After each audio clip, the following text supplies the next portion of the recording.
할렐루야. 그렇습니다. 주님이 부활하셔서 오늘도 말씀으로 성령으로 우리 가운데 임재하시고 만나 주실 줄로 믿습니다. 할렐루야. 가정에서 영상으로 예배하는 분들에게도 동일한 은혜가 있게 되시길 주의 이름으로 축원합니다. 우리가 요한복음을 살펴보고 있는데요, 요한복음 뒷부분에 13장부터 16장까지의 말씀은 예수님이 십자가 지시기 전에 마지막으로 제자들에게 고별 설교다 이렇게 말씀드릴 수도 있고, 어떻게 보면 인간적으로 돌아가시기 전에 중요한 것을 유언하시는 말씀이다 이렇게 말씀드릴 수도 있습니다. 요한복음 13장 1절에 이렇게 말씀하십니다. 유월절 전에 예수께서 자기가 세상을 떠나 아버지께로 돌아가실 때가 이른 줄 아시고 세상에 있는 자기 사람들을 사랑하시되 끝까지 사랑하시니라 그랬어요.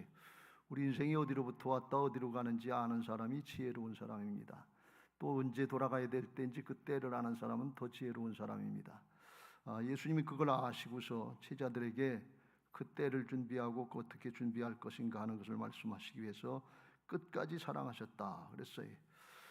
끝까지 사랑하셨다 하는 것은 언뜻 생각하면 살아있는 동안에 평안하게 염려 없이 잘 먹고 잘 살게 하는 그런 의미가 있겠습니다만, 예수님이 그런 뜻으로만 말씀하시지는 않았을 것이다 하는 것을 우리가 알 수 있습니다. 왜냐하면 예수님이 하나님께로 돌아가시는 거거든요. 그러니까 우리 인생이 하나님께로부터 왔다 하나님께로 돌아가는 거니까 예수님처럼 주신 사명 잘 감당하고 영적인 승리자가 돼서 하나님 아버지께로까지 잘 돌아갈 수 있게 가르쳐 주시는 게, 인도해 주시는 게, 이게 끝까지 사랑해 주시는 말씀인 것입니다. 우리에게도 그런 은혜가 있게 되시길 주의 이름으로 축원합니다. 그런데 예수님이 가만히 보니까 제자들이 그 사명과 직분을 잘 감당하고 믿음 지키고서 영적으로 승리하기가 대단히 어렵고 힘든 상황이라고 하는 것을 주님이 아셨기 때문에 그걸 경계하신 말씀입니다. 우리가 오늘 다 읽지 않았습니다만 1절 2절에 너희에게 이름은 너희로 실족하지 않게 하려 함이니, 잘못하면 믿음 잊어버리기 쉽게 됐다 그런 말씀이에요. 왜 그러냐면 그때가 어려워서 핍박의 때이기 때문에 2절에 사람들이 너희를 출교할 뿐 아니라 때가 이르면 무릇 너희를 죽이는 자가 생각하기를 이것이 하나님을 섬기는 일이라 그랬어요. 출교를 당한다고 하는 것은 유대인들에게 그 사회에서 공동체에서 쫓겨나는 것이기 때문에 신앙도 할 수 없고 살기도 힘든 아주 무거운 그런 벌칙인 것입니다. 그것도 무거운데 무릇 너희를 죽이는 자가 죽이기까지 하겠다 하는 거예요. 순교당하게 되기까지 하는데 죽이고서 하는 얘기가 이것이 하나님을 섬기는 일이다. 하나님 잘 섬기기 위해서 너희 같은 이단들은 죽어야 된다. 이단의 괴수, 신성모독자, 예수, 자칭 하나님이라고 하는 예수님을 따르는 자들은 죽어 마땅하다. 이건 하나님을 거역하는 거다. 이렇게 얘기를 한다는 거예요. 실제로 사도행전 8장에 보면 사울이 바울 되기 전에 핍박자였었는데 그는 스데반이 돌에 맞아 죽는 것을 보면서 그랬어요. 그가 죽임당함을 마땅히 여기니라. 당연하다. 저런 녀석들은 죽어야 된다. 어떻게 하나님을 신성모독하고 사람이 하나님이라고 하는 이단의 괴수 같은 그걸 따라다니면서 그런 도를 전하냐고 이렇게 생각했기 때문에 그래요. 그러니까 그렇게 힘든 상황이니까 예수님이 생각하실 때 그런 상황들이 이제 벌어질 건데 제자들이 믿음 지키겠는가? 이게 안심이 안 되는 거예요. 사명 감당하겠는가? 자기 믿음 지키기도 힘든데 어떻게 가서 복음 전하겠어요? 이건 더 힘든 일이고, 또 주님이 계획하신 일은 그들을 통해서 교회를 세워야 되잖아요. 교회를 세워야 되는데 이게 도무지 쉽지 않을 것 같은 거예요. 그러니까 예수님의 마음이 얼마나 무거우시겠어요. 오늘 여기 다 읽지 않았으면 4절, 5절, 6절에 보면 제자들이 예수님이 십자가 지시고 이제 하늘나라로 가시겠다 하니까 무슨 뜻인지 짐작은 하는데 이게 자기들한테도 그런 일이 일어날까 봐서, 자기들한테도 그런 일을 할까 봐서 겁이 나가지고서 물어보지도 않다. 묻기도 힘들었다. 묻지도 않은 거예요. 물었다가 너들 그렇게 해라 그러면 겁이 날까 봐서. 그러고서 너희 마음에 근심이 가득했다. 근심만 하고 있는 거예요. 그렇게 하고 싶지 않은 거예요. 그러니까 거기에 대해서, 그런 제자들에 대해서 기대하기가 쉽지 않잖아요. 그래서 주님께서 말씀하신 것이 너무 걱정하지 말아라. 7절 내가 실상을 너희에게 말하는데 하나님 나라 사실을 얘기해 주는데, 내가 떠나가는 것이 너희에게 유익이라. 내가 떠나가지 아니하면 보혜사가 너희에게 오시지 아니할 것이요 가면 내가 그를 너희에게로 보낼 거다 그랬어요. 내가 가야 십자가 감당하고 부활하시고 승천하셔야, 그래야 보혜사 성령님을 보내실 수 있다는 말씀이. 보혜사는 성령님은 아무 때나 오시는 것이 아니고 죄사함 받고 그 안에 성령을 받을 준비가 된 사람들에게 성령이 임하시는 것을 믿으시기 바랍니다. 그러니까 예수님이 십자가 지시기 전에 성령께서 오실 수가 없는 거예요. 내주하실 수가 없는 거예요. 왜? 죄악의 세력이 붙잡혀 있기 때문에. 하나님은 죄악의 세력과 같이 함께 하시지 않습니다. 그래서 그걸 준비하고 가고 보혜사가 오시면 이제 너희들을 도와줄 거다 그랬어요. 14장의 16절 이후에 조금 더 자세히 말씀하시는데, 진리의 영으로 오셔서 너희 안에 영원토록 함께 하시는데 내가 너희를 과와 같이 버려두지 아니하고 너희에게로 오리라. 그러면서 성령께서 오셔서 너희 안에 거하실 텐데, 그날에는 내가 아버지 안에 너희가 내 안에 내가 너희 안에 있는 것을 너희가 알리라. 그래서 성령께서 우리 안에 오셔서 함께 하시고 고와 같이 버려두지 않고 주인으로 인도해 주시고 영적인 싸움을 싸우게 하셔서 승리케 하시는 하나님의 역사를 보게 하시겠다 하는 그런 말씀인 것입니다. 오늘 성령의 임재가 있으시기 바라고, 이런 은혜 가운데 어지럽고 혼란한 때 마지막 때 승리하는 신앙하시길 주의 이름으로 축원합니다. 보혜사 성령께서 오시면 크게 두 가지를 하신다고 그랬는데, 오늘 말씀에 보면 8절에 그가 와서 죄에 대하여 의에 대하여 심판에 대하여 책망하시리라 이렇게 말씀하시고, 그리고 13절에 보면 진리의 성령이 오시면 그가 너희를 모든 진리 가운데로 인도하시리라. 진리는 예수님이 진리고 영원한 생명의 역사가 진리입니다. 요한복음 14장 6절 같이 읽겠습니다. 시작. 예수께서 이르시되 내가 곧 길이요 진리요 생명이니 나로 말미암지 않고는 아버지께로 올 자가 없느니라. 예수님께로 온전히 인도받고 영원한 하나님 나라 생명으로 인도받아야 되는데, 그러려면 뭘 해야 되느냐? 주님이 성령으로 오셔서 책망하시고 깨우쳐 주시는 것, 이걸 잘 분별하고 그 과정을 거쳐야 온전히 진리 가운데로 인도하고 하나님 나라의 역사에 바로 신앙할 수 있다 하는 것을 말씀하고 있는 것입니다. 여기서 책망한다고 하는 것은 꾸짖는다, 잘못을 질책한다 하는 그런 뜻만 있는 것이 아니고, 잘못된 것, 세상적인 관점, 세상적인 논리, 이치 이런 것들 잘못된 걸 성령께서 오시면 깨우쳐 주시고 그걸 고쳐 주셔서 바로 신앙할 수 있도록 성령께서 계속적으로 역사하신다 그런 말씀이. 왜? 주님은 사랑이시기 때문에 그냥 놔두시지 않는다 말이죠.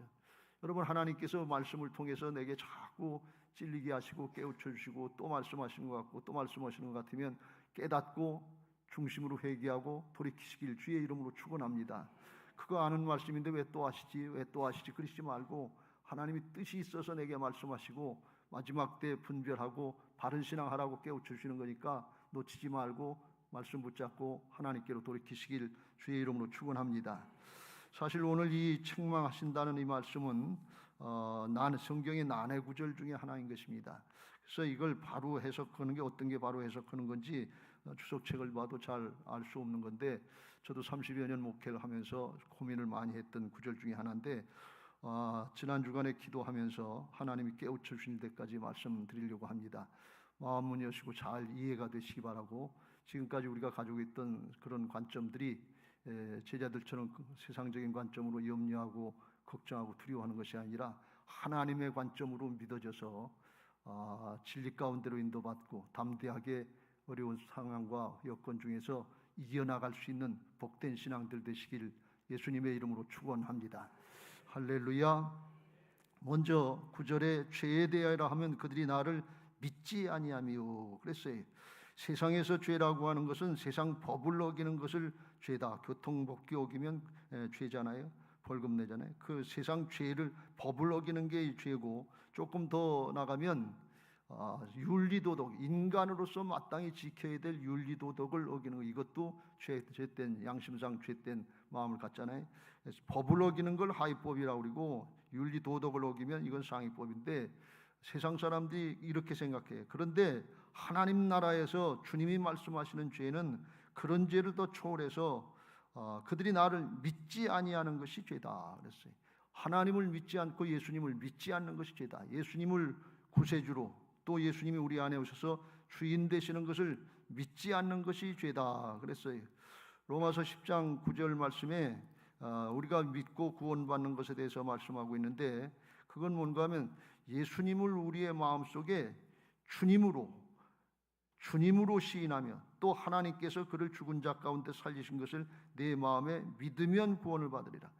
주님이 내 안에 오셔서 살아계신 하나님으로 함께 하시는 것을 믿고 주님의 주권을 인정하고 사는 게, 그게 예수님을 믿는다는 뜻이에요. 우리가 주님을 구세주로 믿는 것은 쉬워요. 근데 내 마음에 오셔서 살아계신 하나님이 나와 함께 하시면서 내 인생의 주인이 되셨다고 하는 걸 믿는 것은 그렇게 쉽지 않아요. 그래서 이걸 우리가 잘 못해서 하나님 앞에 은혜와 축복을 뺏기고 승리하지 못할 때가 많은 것입니다. 그러니까 주님이 말씀하시기를 그게 안 되는 거, 그게 죄다 그런 말씀이에요. 주님을 믿지 못하는 거, 안 믿어지는 거, 이게 죄다 그런 말씀이에요. 왜 주님이 이걸 특별히 강조해서 말씀하시는가 하면, 지금 예수님의 제자들이 예수님 믿고 쫓아다니다가 결과적으로 이게 이단의 교회수를 쫓아간 꼴이 되고 출교를 당하고 순교해서 사형당하고 그러면 이게 우리 믿음의 결과가 뭔가 하고서 허탈한 마음을 갖게 되는 거예요. 자기 동족들에게 하나님을 섬긴 게 아니라 이단의 교회수를 섬긴 거다, 신성 모독자를 섬긴 거다, 그리고 손가락 당하고 그러면 죽더라도 이게 명분이 없는 저주받은 죽음 같은 이런 걸 된 게, 죄인 취급받고 그렇게 죽는 것 같은 허탈한 마음이 있는 거예요. 이때까지는 아직 예수님이 부활하시지 않고 복음의 역사가 확정되지 않았기 때문에 예수님의 제자들의 마음이 흔들리는 거예요. 그동안 이렇게 끝나야 되는가? 이게 믿음 생활인가? 이게 예수님 따라다니는 결과인가? 뭐 한 자리 차지하고 떵떵거리고 살다가 우리가 좀 누리고 죽으면 그래도 누린 거라도 있지, 그런 생각을 하는데 이건 그게 아니잖아요. 근데 그때 주님이 깨우쳐 주는 거예요. 죄는 너희들이 죄가 아니다.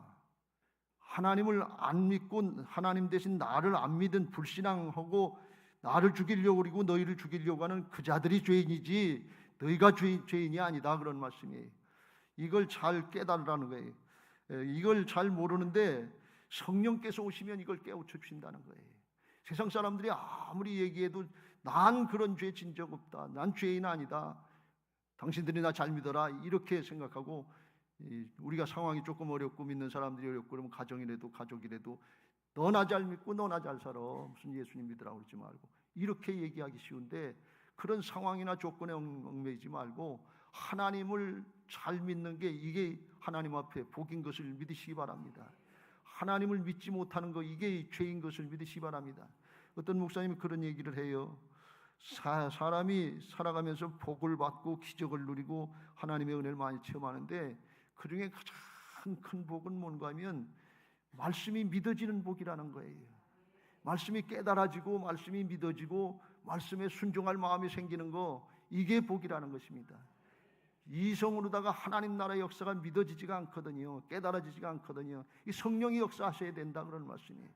그러니까 너희들이 예수님 믿다가 사형당하고 예수님 믿다가 어려움 당하는 거, 이걸 두려워하지 말아라. 이건 최고의 복을 누리는 거다, 은혜를 누리는 거다, 그걸 깨우쳐주는 거예요. 이 관념이 정리가 돼야 우리가 어렵고 힘들며 신앙하면서도 꿋꿋하게 믿음 지키게 될 줄로 믿습니다. 신앙했는데 우리 자식들은 이게 뭔가 대학도 떨어지고 시집도 안 되고 결혼도 안 되고 그런 생각을 하면 이게 아주 힘들어지는 거예요. 혼란이 생기는 거예요. 너나 잘 믿고 너나 잘 살아라 그러면 이게 할 말이 없는 거예요. 그럼 복음 전할 그런 명분이 없잖아요. 예수님의 제자들이 믿음 지키는 것도 힘들어 실족할 것 같다는 거예요. 그런데 그들이 나가서 어떻게 예수님을 증거하겠냐 말이죠. 어떻게 하나님의 역사를 증거하겠냐. 너나 잘 믿고 너나 잘 살아. 그러면 어떻게 하겠냐 말이죠. 그런데 또 더 나가서 교회를 세워야 되는데, 주님의 몸된 교회를 세워야 되는데 그렇게 가지고 어떻게 했냐 말이죠. 관점이 바뀌어야 될 줄로 믿습니다. 너희는 이 세대를 본받지 말고 심령으로부터 변화를 받아서 하나님의 선하시고 기뻐하시고 온전한 뜻이 분별되고 성령의 감동의 역사가 있게 되시길 주의 이름으로 축원합니다. 사도행전 1장 8절에 그렇게 말씀합니다. 오직 성령이 너희에게 임하시면 권능을 받고 예루살렘과 온 유대와 사마리아와 땅 끝까지 이르러 내 증인이 되리라. 성령이 임하시면 증인이 되게 하신다는 거예요. 어렵고 힘들고 손가락질도 하고 멸시당하고 사는 것은 도무지 용기가 안 나는데 성령께서 임하셔서 권능으로 역사하시면 복음 전도자로 바뀌는데 어느 정도까지 복음 전도하는가 하면 내 증인이 된다는 것은 마타 그래서 순교자가 된다는 거예요. 복음 전하다 죽더라도 이게 생명의 역사고 영원한 가치가 있는 진리가 믿어져서 여기에다 목숨 걸 수 있는 그런 사람이 된다는 거예요. 더 자세히 말씀드리면 예수님만 믿고 세상에 잘 사는 줄 알고 그렇게 살다 죽는 게 아니라 예수님 믿고 영생을 얻고 영원한 진리를 깨닫고 죽더라도 복음 전하다가 생명의 역사를 이루다가 그러다 죽겠다, 그런 사람으로 바뀌어주게 되게 하신다는 것입니다. 여러분, 이런 은혜가 있게 되시길 주의 이름으로 축원합니다. 성령이 내게 임하셔서 나도 구원받고 내 가정도 구원하고 다음 세대도 구원하고 하나님의 나라의 역사를 이루고 교회를 세우는 역사에 쓰임받을 수 있는 복된 신앙들이 되시길 주의 이름으로 축원합니다. 현실이 만만치 않아요. 마지막 때가 되면 이런 핑계 저런 핑계, 세상 고난도 있고 역경도 있고 유혹이 너무 많잖아요. 부귀영화 권세 유혹이 너무 많잖아요. 그러니까 예배 생활 하기가 힘들고 기도 생활 하기가 힘들고 말씀 따라가는 게 쉽지 않아요. 그럴 때 꿋꿋하게 하나님 나라 관점으로 정리되시고 믿음 지킬 수 있게 되시길 주님의 이름으로 축원합니다. 여기 연로하신 어르신들도 많이 계신데 믿음 지키고 끝까지 신앙하는 거, 예배의 자리 지키는 거, 이거 아주 하나님 나라의 큰 축복이니까 꼭 지키시고 주의 이름을 꼭 지키길 주님의 이름으로 축원합니다. 나는 꼭 내 자리 지키리라 말이지. 끝까지 지키리라. 그게 하나님 나라의 여러분의 자리인 줄로 믿습니다. 할렐루야. 두 번째로 의에 대하라 하면 그런 의에 대해 책망하신다고 그랬는데 의에 잘못된 걸 드러내는데 내가 아버지께로 가니 너희가 다시 나를 보지 못하며, 그래서 이게 무슨 뜻인지 잘 이해하기가 힘들어요. 내가 아버지께로 가니 너희가 다시 나를 보지 못한다. 이게 의하고 무슨 상관이 있는가? 세상에서 의는 자기가 뭘 잘한 거, 자기를 드러낼 만한 거, 자기가 자랑거리가 될 만한 거, 자기 의를 사람들은 얘기해요. 그래서 그걸 얘기하는데 주님은 그게 의가 아니다. 진짜 의는 뭔가 하면 예수님이 아버지께로 간다는 것은 무슨 말씀인가 하면 십자가 지시고 부활하셔서 성령으로 역사하셔서 하늘나라로 승천하시는 역사, 사명 감당하고 구원의 역사를 이루시고 가시는데 이걸 뭐라고 그러는가 하면 하나님의 의라고 그러는 거예요. 하나님이 이루신 의, 이게 진짜 의지 사람이 이룬 의가 아니다 하는 것입니다. 성경에서 이걸 이렇게 경계해서 말씀하십니다. 이사야서 64장 6절 무릇 우리는 다 부정한 자 같아서 우리의 의는 다 더러운 옷 같으며 우리는 다 잎사귀같이 시들므로 우리의 죄악이 바람같이 우리를 몰아가나이다. 그랬어요. 사람이 잘했다 그리고 자랑할 만하다고 이만하면 됐다고 자화자찬하고 실적을 업적을 얘기하려고 그러는데 하나님께서 보실 때는 더러운 옷 같다는 거예요. 옛날 말로 이야기하면 걸레 같다는 거예요. 먼지투성이고 쓰레기투성이고 그렇다는 거예요. 왜? 죄성에서 나온 거기 때문에 그래요. 그냥 자기 앞가림하는 그런 정도밖에 안 된다는 거예요. 하나님의 의는 다르다 그런 말씀이에요. 로마서 5장 7절 8절에 하나님의 의하고 사람의 의를 조금 비교해서 이런 말씀을 하는데요. 의인을 위하여 죽는 자가 쉽지 않고 선의를 위하여 용감히 죽는 자가 혹 있거니와. 그래서 여기 의인이라고 하는 건 뭔가 하면 난 죄 없어요. 난 그런 사람 아니에요. 스스로 자칭 의인이라고 하는 사람들, 실수하지 않고 남한테 피해 주지 않으려고 그러고 똑똑하게 바로 살려고 윤리도덕적으로 바로 살려고 하는 그런 사람들을 성경에서 이 편에서 의인이라고 그랬는데 이런 사람들을 위해서 그렇게 잘 살아도 그런 사람들을 위해서 죽는 사람이 쉽지 않다. 별로 없다 그런 말씀이에요.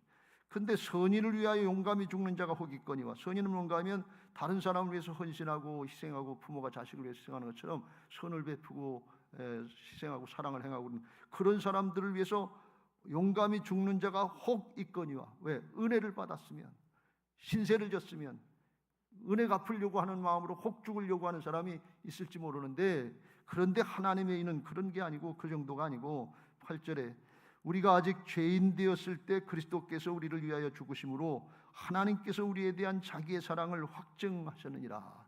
하나님의 의는 하나님을 믿지 않고 만왕의 왕 되신 하나님의 왕권, 하나님의 통치권을 인정하지 않는 반역 죄인들을 그 죄에 꼭 죽을 죄, 영원히 삼족을 멸하고 영원히 죽을 죄, 그걸 끌어안고 대신 죽으시는 십자가 감당하시는 하나님의 사랑의 의다 그런 말씀이에요.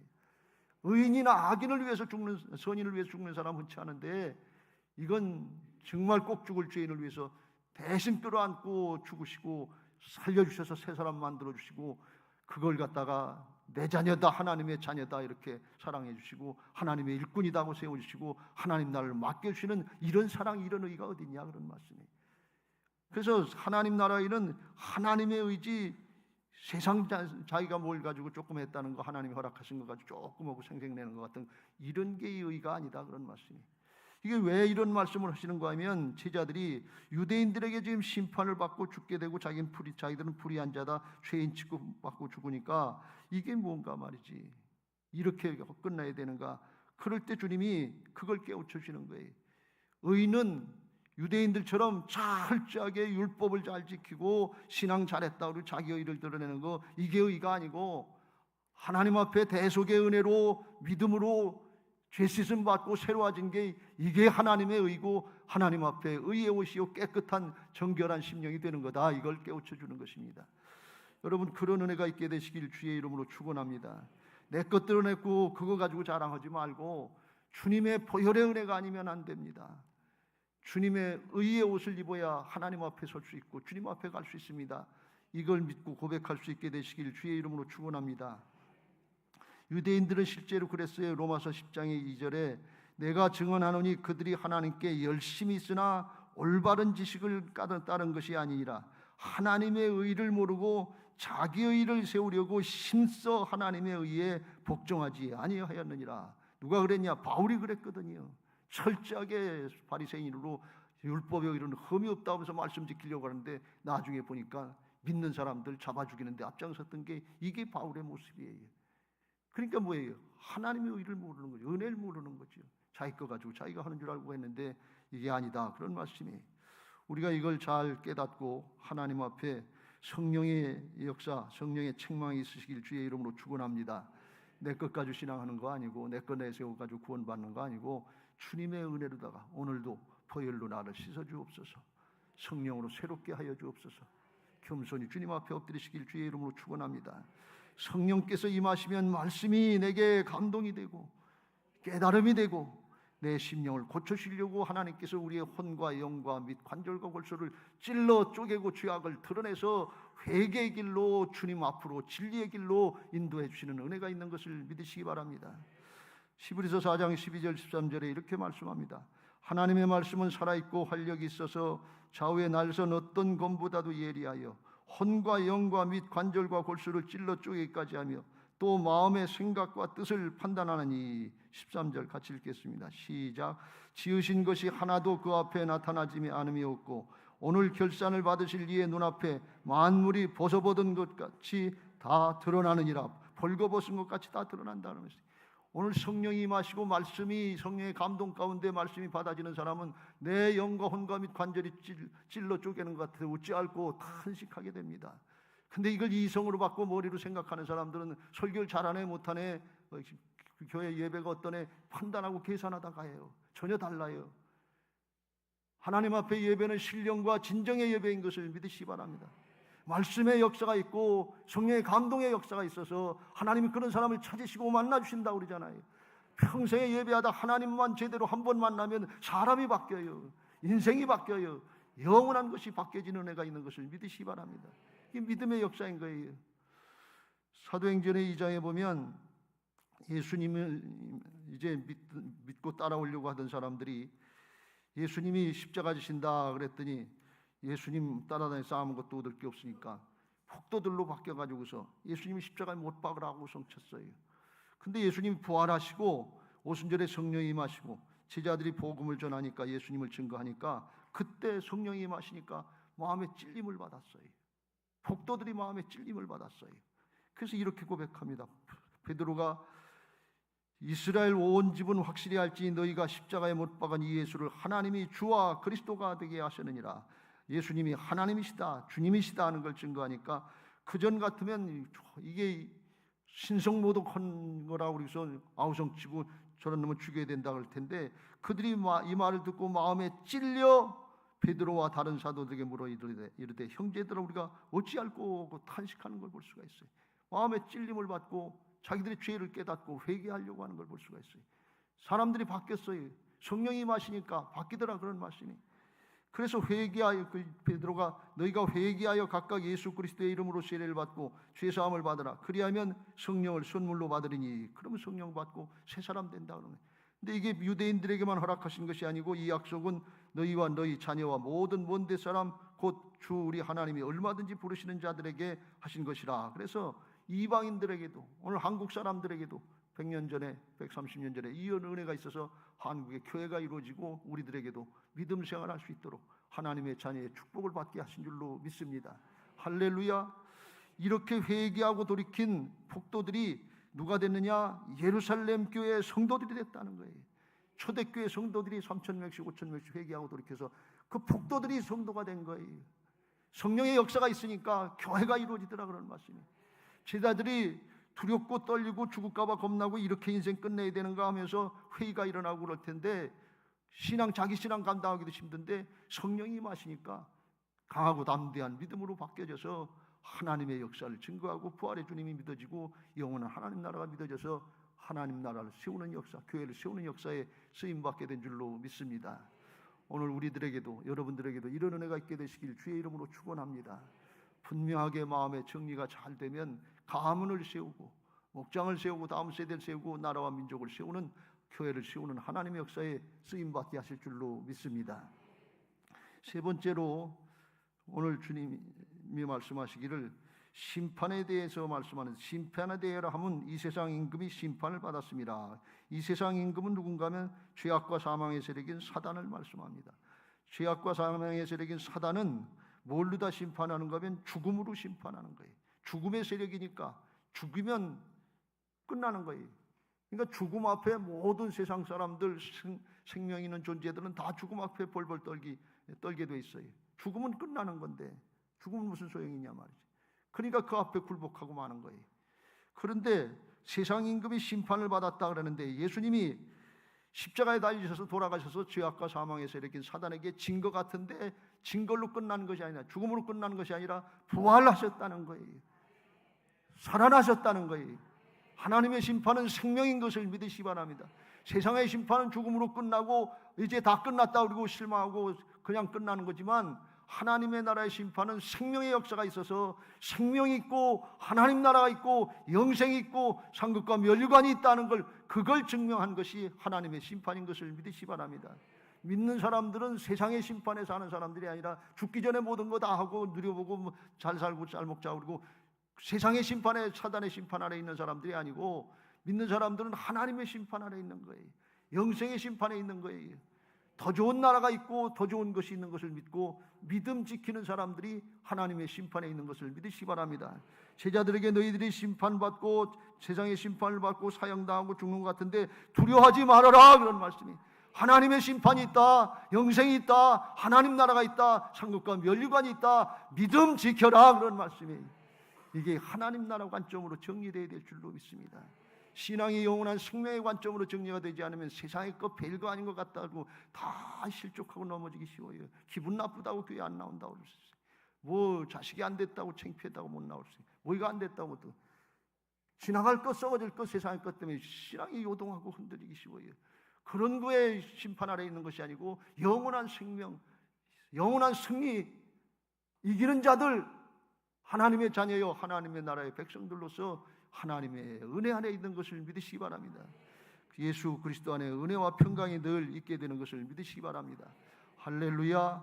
말씀을 마무리하려고 합니다. 여러분, 거듭난 부활신앙으로 새 생명의 삶으로 성령의 인도를 받는 승리하는 신앙 하시길 주의 이름으로 축원합니다. 육신의 옛사람은 똑같아요. 병들고 힘들고 어렵고 그러면 죽을까 봐 겁나고, 힘들고 어려우면 다 실족이 되고, 이게 신앙 결과가 뭔가 다 똑같아요. 그런데 거듭난 새 사람, 나는 죽고 내 안에 예수님의 생명으로 거듭난 사람은 하늘이 열려지는 은혜가 있는 것을 믿으시기 바랍니다. 주님이 주인 되시는 걸 믿고 따라가는 사람은 내 생각 따르지 않고 하나님의 말씀 진리 가운데로 인도하셔서, 그렇지 주님이 다 이겨놓으셨지, 우리의 죄악은 다 가져가시고 주님의 보혈의 은혜, 부활의 능력으로 함께 하시지, 이게 믿어져서 믿음으로 이겨나갈 수 있는 담대하고 꿋꿋한 믿음의 사람들 되게 하시는 줄로 믿습니다. 그래서 이걸 위해서 우리가 성령 충만을 사모해야 될 것이고 뜨겁게 기도해야 될 줄로 믿습니다. 그렇지 않으면 어느 순간에 세상의 것 때문에, 인간적인 것 때문에 넘어지기 쉬워요. 요동하기 쉬워요. 주님께서 우리에게 주어진 한평생 하나님의 역사에 아름답고 귀하게 쓰임받고 영원한 하나님 나라의 상급과 면류관의 축복을 누려야 되는데 그거 다 뺏기고 부끄러운 구원당할 수밖에 없어요. 그것도 뺏길 수도 있고. 그래서 우리가 이게 하나님 앞에 오직 성령에 충만해서 믿음 지키게 해달라고 사모하면서 뜨겁게 기도할 수 있게 되시길 주의 이름으로 축원합니다. 기도는 한 번 하고 끝나는 것이 아니라 구하고 찾고 두드리라 그랬어요. 구하고 찾고 두드리면서 인내하면서 기도할 때 성령을 주시지 않겠느냐 그랬어요. 성령 받고 충만한 사람이 최고의 복을 받은 사람인 것을 믿으시기 바랍니다. 세상에 놓고 갈 거 그거 받은 게 복이 아니고 성령 받고 사람이 바뀌어서 하나님 나라가 믿어져서 꿋꿋하게 든든하게 자기도 살고 가족도 살리고 교회도 세우고 나라도 세우는 역사에 쓰임받는 이 사람이 복된 사람인 것을 믿으시기 바랍니다. 사도들이 이렇게 벌벌 떨고 겁내고 그랬었는데 성령 받고서 보니까 바뀌어졌어요. 사도행전에 보면 4장에 핍박을 받고 죽음의 위협을 받고 그러는데도 하나님 앞에 성전에 모여서 기도하고 필기를 다음에 모인 곳이 진동하더니 무리가 다 성령이 충만하여 담대히 하나님의 말씀을 전하니라. 그래서 성령이 충만하니까 죽음도 극복할 수 있는 부활의 신앙으로 하나님 나라의 영원한 생명의 신앙으로 충만해서 이겨나가게 하시는 은혜가 있었던 것을 믿으시기 바랍니다. 사람은 똑같다니까요. 죽음 앞에 두렵지 않은 사람이 없어요. 근데 성령에 충만하니까 성령은 부활의 영이고 생명의 영이라 그걸 이길 수 있도록 심령을 바꿔주시는 은혜가 있는 것을 믿으시기 바랍니다. 우리 모두에게도 이 은혜가 있게 되시길 주의 이름으로 축원합니다. 금요일날 심야 기도할 때마다 요즘에 이 본당에서 뜨겁게 성령 충만을 위해서 기도합니다. 우리 교회도 살고 가정도 살고 우리 자신도 살기 위해서. 그렇지 않으면 마지막 세대에 이걸 이겨나가기 힘들어요. 오직 성령의 충만을 받아야 됩니다. 마음과 뜻을 모아서 기도할 수 있게 되시길 주의 이름으로 축원합니다. 할렐루야. 그리고 하나님이 이제 예수님과 함께 하나님의 자녀로서 누릴 영광스러운 장래의 축복을 바라보면서 이게 믿어지고 달려나갈 수 있게 되시길 주의 이름으로 축원합니다. 이게 인간적인 생각으로다가는 안 믿어지는데 인간적인 노력의 결과만 보는데 하나님의 영이 임하면 하늘이 열려져서 하나님께서 주님께서 마련해 놓으신 하나님 나라의 축복이 열려지고 믿어지는 은혜가 있는 것을 믿으시기 바랍니다. 로마서 8장 16절에 이렇게 말씀합니다. 성령이 친히 우리의 영과 더불어 우리가 하나님의 자녀인 것을 증언하시나니 우리가 하나님의 자녀 됐다는 거 성령께서 보증해 주시고 증명해 주시니까 믿어지는 거예요. 그렇지 않으면 내가 무슨 하나님의 자녀야. 사람의 자식 우리 아버지야 엄마 아들이지 딸이지 그렇고 그걸로 끝나요. 근데 성령이 임하시면 하나님의 자녀인 것이 믿어진다 그런 말씀. 그럼 어떤 은혜가 있느냐. 17절 자녀이면 또한 상속자 하나님의 상속자여 그리스도와 함께한 상속자니 우리가 그와 함께 영광을 받기 위하여 고난도 함께 받아야 할 것이니라. 하나님 예수님이 하나님의 아들이라서 하나님 나라의 상속자가 된 것처럼 우리들도 하나님의 아들 딸이 되면 하나님 아버지의 것이 상속되는 은혜가 있는 것을 믿으시기 바랍니다. 오늘 15절에 그랬어요. 무릇 아버지께 있는 것은 다 내 것이라. 왜 그래요? 상속자니까 그래요. 하나님은 아버지시고 예수님은 하나님의 아들이니까 상속될 거 아니에요. 내 것이 아버지께 내 것이다 말이죠. 그 아버지 것이 내 것인 것이 예수님에만 그런 것이 아니라 예수 그리스도와 함께 할 상속자인 우리들에게도 똑같다 그런 말씀이에요. 성령 충만한 사람은 주님의 것이 내 것이 되는 은혜가 있는 거예요. 주님의 주권을 인정하고 따라갈 때 주님과 영으로 하나가 되고 아버지 것이 내 것이 되는 은혜가 있는 것을 믿으시기 바랍니다. 또 좋은 건 뭔가 내 문제가 주님의 문제가 돼요. 하나가 됐기 때문에. 그래서 염려와 근심이 떠나가게 되고 담대하게 되고 하나님이 성령으로 역사하셔서 대신 싸워주시고 이기게 하시는 은혜가 있는 것을 믿으시기 바랍니다. 하나님 나라 역사를 바라보고 나가게 되는데 지금 현재의 고난은 장차에 나타날 영광과 비교할 수 없다. 이게 무슨 고난이야? 내 육신의 옛사람, 내가 주인 노릇하던 죄된 옛사람 이걸 부인하고 하나님의 뜻을 따라 순종하는 하나님의 주권 인정하는 게 이게 고난이에요. 자기를 부인하고 나를 쳐서 복종시키는 거 이게 십자가입니다. 그러면 부활의 역사, 하나님의 승리의 역사, 영광의 역사가 우리에게 임하게 될 줄로 믿습니다. 세상에서도 임하고 하나님 나라에서는 더 좋은 걸 허락하신 줄로 믿습니다.